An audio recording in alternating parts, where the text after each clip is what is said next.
Bonjour à tous et bienvenue dans cette vidéo. Aujourd'hui, ce que je vous propose, c'est un regard sur l'émission très connue aux États-Unis, 60 Minutes, 60 minutes, qui a invité d'anciens pilotes de chasse de l'aéronavale pour parler de sujets assez populaires généralement, surtout ces derniers temps, d'OVNI, objets volants non identifiés. Ce que je vous propose, c'est que nous regardions cet extrait disponible sur YouTube. Je vous mets le lien en bas de 13 minutes 47 que je vais vous installer là en petit pour des raisons de copyright. Je vais vous décrire ce qui se dit au fur et à mesure. Je vais vous donner un petit peu mon ressenti et c'est parti. We have tackled many strange stories on 60 Minutes, but perhaps none like this. It's the story of the U.S. government's grudging acknowledgement of unidentified aerial phenomena, UAP, more commonly known as UFOs. Alors les UAP, qu'est-ce que c'est? Unidentified, donc non identifié, aerial phenomena, donc des phénomènes aériens non identifiés.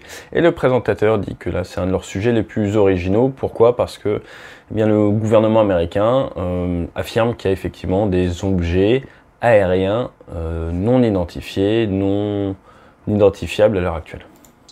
After decades of public denial, the Pentagon now admits there's something out there, and the U.S. Senate wants to know what it is. Donc le gouvernement admet qu'il y a effectivement quelque chose dehors et le Sénat veut savoir exactement ce qu'il en ressort. Donc il y a un changement de politique et il faut maintenant communiquer sur le sujet et les pilotes et tous les membres gouvernementaux, que ce soit police ou autres, sont amenés également sont encouragés à témoigner. Ce que je vous propose, c'est directement d'aller voir la partie avec les pilotes. Moi, c'est plus mon domaine d'expertise. Et nous allons être présentés à un ancien pilote de l'aéronavale, ancien pilote de chasse, donc qui a fait le même type de cursus que moi aux États-Unis. Navy pilot Lieutenant Ryan Graves calls whatever is out there a security risk. Donc c'est un ancien lieutenant. Lieutenant dans la Navy, c'est lieutenant de vaisseau, c'est équivalent de capitaine. Moi, c'est le grade que j'avais quand j'ai quitté l'aéronavale française. Et donc pour lui, ce qu'il y a dehors, ce qu'il y a au large, c'est un risque.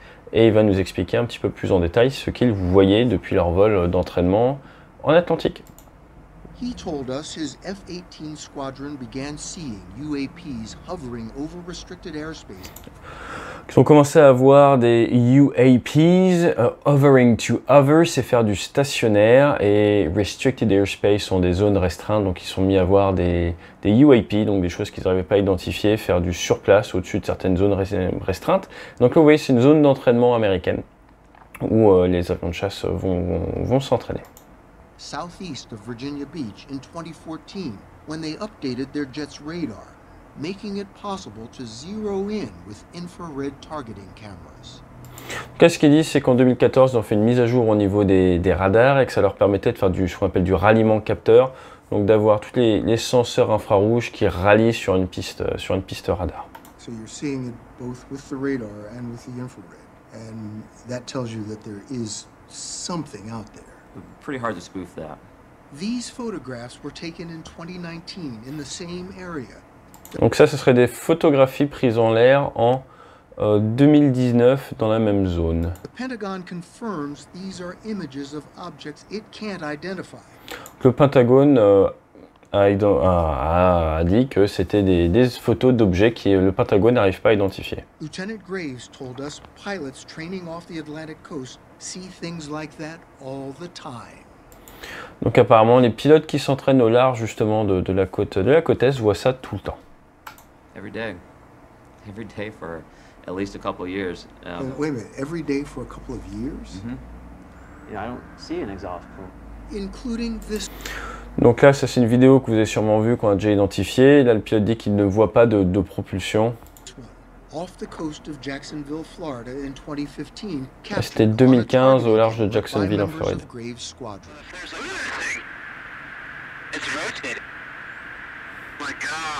Donc celle-là, on l'a déjà étudié sur la chaîne.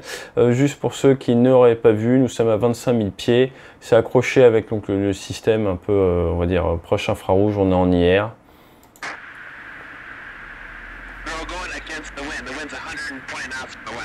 Et si vous me dites que c'est un ballon, et bien là justement c'est là qui est intéressant, ils disent que ça va contre le vent, avec un vent qui est quand même à 120 nœuds. Donc c'est ça qui vient gêner par exemple, toutes les théories autour du fait que ça peut ressembler à des ballons météo ou autres. Le ballon météo ne résiste pas à 120 nœuds de vent, il n'arrive pas à faire du surplace, voire à remonter un vent 120 nœuds dans les 200 km/h, il faut un sacré moyen de propulsion. C'est la vitesse par exemple d'un avion léger, sauf qu'un avion léger ne va pas réussir à faire ça à 25 000 pieds.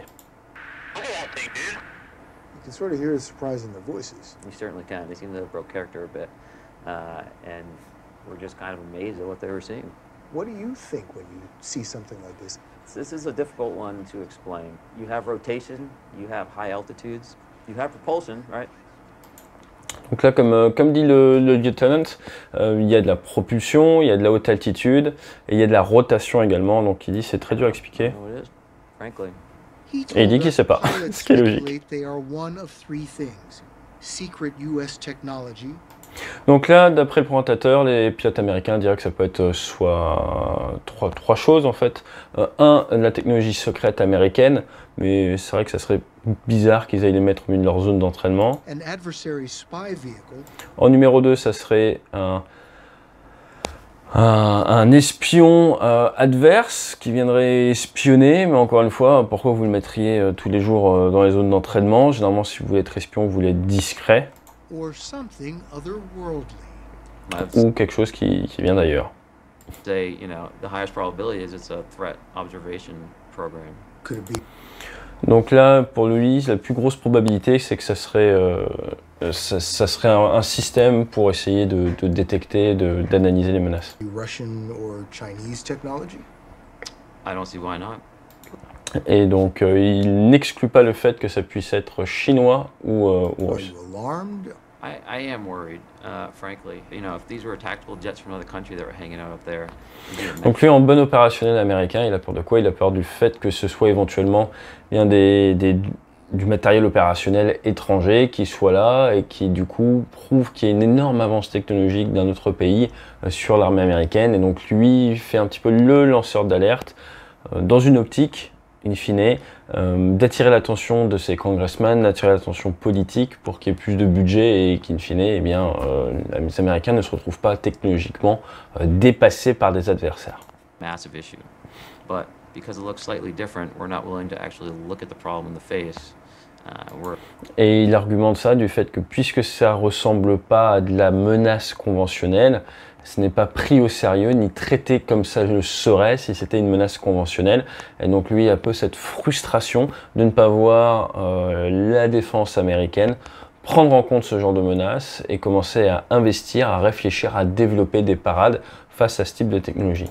We're happy to just ignore the fact that these are out there watching us every day. Et du coup, il dit que vu en fait c'est tellement différent du prisme et de ce à quoi les gens s'attendent, eh bien on ignore et personne ne traite en fait cette menace. The government has ignored it, at least publicly, since closing its Project Blue Book investigation in 1969. But that began to change after an incident off Southern California in 2004, which was documented by radar, by camera. Voilà, donc le présentateur nous dit en gros que jusqu'aux années 68, il y avait effectivement des recherches un peu sur des choses bizarres. De 68 à 2004, vraiment, il se passait absolument rien. Et en 2004, il y a eu un incident très médiatisé. Et là, pour la première fois, vous avez peut-être déjà vu le pilote de chasse qui a participé à cet incident. Pour la première fois, il y a son équipier, son équipière, devrais-je dire, sa wingman, qui va venir témoigner. Donc ça, c'est honnêtement pas rien. Et elle dit elle-même, elle n'avait aucune envie de venir faire de la télévision nationale. C'est vraiment pas dans l'ADN hein, des pilotes de chasse et les Américains. Enfin, c'est des quiet professionals. Quand vous êtes pilote de chasse, voilà, vous évitez les spotlights. Et venir sur la télévision nationale expliquer que vous avez intercepté des choses que vous ne savez pas expliquer, c'est pas, voilà, c'est vraiment contre nature. Donc c'est vraiment pour ça que je m'attarde sur cette vidéo aujourd'hui, parce qu'il y a ce nouveau témoignage de cet incident de 2004, plus c'est bien ces informations sur 2019 avec un pilote qui a l'air plutôt bien câblé. And 4 naval aviators. We spoke to 2 of them. Voilà, donc dans cet incident de 2004, il y avait 4 naval aviators, 2 pilotes et 2 NFO. Les NFO, c'est des NOSA, navigateurs officiers système d'armes. Donc vous avez l'ancien commandant d'unité, quand même pas rien, vous ne retrouvez pas CAG comme il était, donc chef d'autant d'aéronefs avec cette responsabilité sans raison. Il est d'ailleurs passé dans des reportages américains avant ces histoires de UFO, donc on ne peut pas dire qu'il cherchait la télé. Et son équipe Pierre, sa wingman qui était pilote de l'autre F-18, très bien câblé. David Fravor, a graduate of the Top Gun Naval Flight School, and Donc la personne à gauche a quand même fait Top Gun. commander of the F-18 squadron on the USS Nimitz, and flying at his wing, Lieutenant Alex Dietrich, who has never spoken publicly about the encounter. I never wanted to be on national TV. No offense. So why are you doing this? Because I was in a government aircraft, because I was on the clock. And so I feel a responsibility to share what I can, and it is. Donc là c'est très intéressant, qu'elle ne voulait pas passer à la télé, néanmoins qu'elle était dans un avion de l'État, elle ressent un peu cette responsabilité, elle sent que c'est son devoir in fine de partager autour de ces événements. Unclassified. Et parce que c'est plus classifié, maintenant le gouvernement en parle. 2004, and the USS Nimitz Carrier Strike Group was training about 100 miles southwest of San Diego. Donc nous sommes en 2004, le porte-avions USS Nimitz, je vous renvoie vers les études de Nimitz, Retour vers l'enfer, hein, sans rapport mais c'est marrant, 180 km au sud-ouest de San Diego, son port d'attache, et là qu'est-ce qui se passe? For a week, the advanced new radar on a nearby ship, the USS Princeton, had detected what operated. Et là, pendant toute une semaine, eh bien, les radars, les gros radars qu'on a vus là, américains, des bateaux autour de l'escorte ont détecté des mouvements très bizarres de plots radars entre 80 000 pieds, donc un Rafale, ça monte à 50 000 pieds en toute légalité. Au-dessus, c'est compliqué, on n'a pas trop le droit. Mais entre 80 000 pieds, la surface de l'eau, ils faisaient des allers-retours comme ça, des coups d'ascenseur, en quasi de manière instantanée, de manière très très rapide, ce qui n'est à l'heure actuelle pas possible avec nos propulsions et qui poserait des soucis d'accélération vu les vitesses de déplacement. Alors 80 000 pieds, on est dans du 25 km à peu près, donc c'est imaginez, il faut faire 25 km en, même imaginant une minute, 25 km minute, c'est juste énorme en fait. Called multiple anomalous aerial vehicles over the horizon, descending 80,000 feet in less than a second. Voilà, je vous parle de minutes, en fait c'est 80,000 feet in less than a second, donc il perdait ses contacts 80 000 pieds en moins d'une seconde, donc on est sur du 20-25 km seconde, je vous fais même pas le calcul, hein. C'est beaucoup, en gros Mach 2.5 si je dis pas de bêtises, on est sur du Mach 3, on est à peu près sur du 1,2 km par seconde, donc ça fait Mach 60 à vue de nez, corrigez-moi dans les commentaires. On November 14th, Fravor and Dietrich, each with a weapons system officer in the back seat, were diverted to investigate. Alors comme vous avez pu le voir, les pilotes de chasse, hein, on n'est pas les rois du selfie. They found an area of roiling whitewater, the size of a 737. Ok, donc ils ont été déroutés, envoyés vers faire une interception, et là ils ont trouvé sous l'eau une sorte de zone de couleur un peu différente, enfin un truc de la taille d'un 737. Otherwise calm blue sea. Donc il y avait la mer calme et il y avait cette sorte de forme sous l'eau blanche. So, as we're looking at this, her backseater says, "Hey Skipper, do you?" And Hey Skipper, do you? Skipper, c'est commandant dans la marine. Skipper, vous vous doutez bien, c'est un terme de marin. Le skipper, c'est le chef de l'unité dans la marine. about that got out, I said, "Dude, do you see that thing down there?" Après, ils sont quand même 4 à le voir et visuellement. And we saw this little white tic-tac looking object, and it's just kind of moving above the whitewater area. As Dietrich Voilà, donc ils voient une sorte de truc qui ressemble en forme à un tic-tac qui bouge juste au-dessus d'une eau qui du coup est d'une couleur différente. circled above, Fravor went in for a closer look. Sort of spiraling Yep. down? The tic-tac's still pointing north-south. It goes, Donc là ils font un truc assez classique, il y a un avion qui reste comme on dit sur la rondelle, sur la wheel qui va tourner, et d'autres avions qui lui va se descendre, va se rapprocher. Donc là c'est le commandant qui y va, voilà, c'est lui qui prend les risques si on peut dire, il préfère les voir par lui-même. and just turns abruptly and starts mirroring me. So as I'm coming down, it starts coming up. So it's Donc là au moment où lui commence à se rapprocher, le petit tic-tac qui était orienté nord-sud tourne, lui fait face et part en interception en fait sur lui, le miroir, et se rapproche de lui. it's mimicking your moves. Yeah, it was aware we were there. He said it was about Donc pour lui, ça avait conscience de la situation et vous voyez arriver l'avion. the size of his F-18, with no markings, no wings, no exhaust plumes. Donc là, en se rapprochant, il se rend compte qu'en fait, ce qu'il voit là, le tic-tac, ça fait en gros la taille d'un F-18. Il n'y a pas de marque significative, il n'y a rien de marqué dessus, il n'y a pas de système propulsif et il n'y a absolument rien de distinctif. Et donc là, ça se rapproche de lui, ça se met devant et ça disparaît. Comme elle explique, le cerveau essaye d'en faire quelque chose qu'on connaît, donc elle dit c'est peut-être un drone, c'est peut-être un hélicoptère, et au moment où ça disparaît, là ça les a un petit peu pris de court, on va dire intellectuellement. Et donc ils sont 4 à l'avoir vu se déplacer comme ça et disparaître.